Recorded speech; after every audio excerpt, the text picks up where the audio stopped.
there, thanks so much for dropping by. So in this channel I focus mainly about my lifestyle in a budget, and for this video it's all about my 2021 financial goals. I decided to prioritize my goals this year to make it more focused. The first priority on the list will be to set up my sinking funds by the end of January. I actually have a vision of how I would like to do this.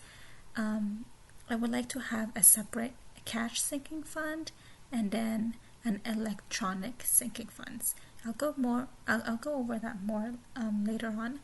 And for my second priority, it will be to pay off my car loan this year, hopefully by the end of the year, and if not earlier. And for my third priority, it will be to pay off my credit cards by the end of February. I recently had a car maintenance a few days ago that kind of set me back, but I think it's doable to have it paid by next month.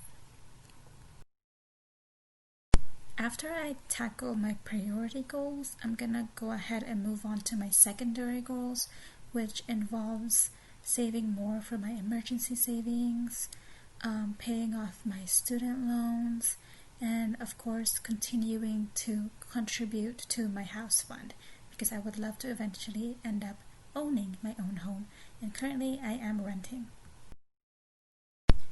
I'm all about trying to save while paying on debt. I think it's possible to do both at the same time, as long as everything is focused and organized.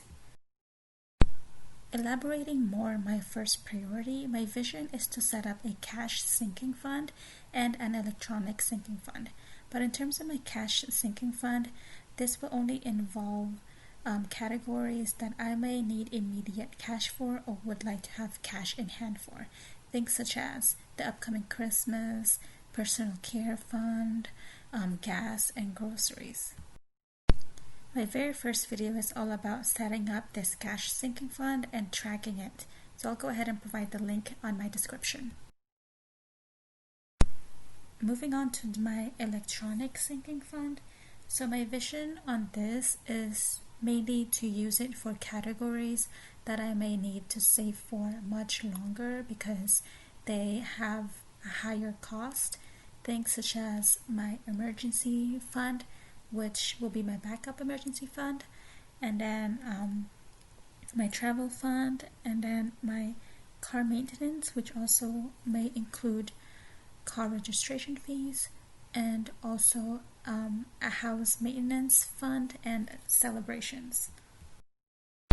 I'm keeping this sinking fund through Capital One.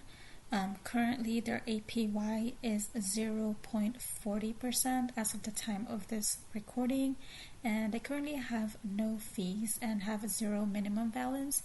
I chose this because they do have a brick and mortar close to where I live, and their APY is higher than the regular bank accounts, such as Wells Fargo or Bank of America. This one is complete, so I went ahead and added a star for completion. My second priority is to pay off my car loan by the end of this year. Back in 2017, I had to buy a new car, and now I still have approximately $3,700 left on the lien with an interest rate of 2.39%. My plan is to increase my monthly payment to about $300 per month to meet my deadline of paying it off by December or earlier if possible. Lastly, I plan on paying off my credit card by the end of February. I do have 6 credit cards, but only one has a balance because, as I've mentioned, I just had a car maintenance that set me back. But I imagine that I'll be able to pay it off by February. I don't know about you, I really don't like seeing a balance on any of my cards, so I try to pay it off as soon as I can. So that's it for this video. I will be posting updates on my journey, and hopefully we all get to accomplish our goals this year. Thank you so much for watching.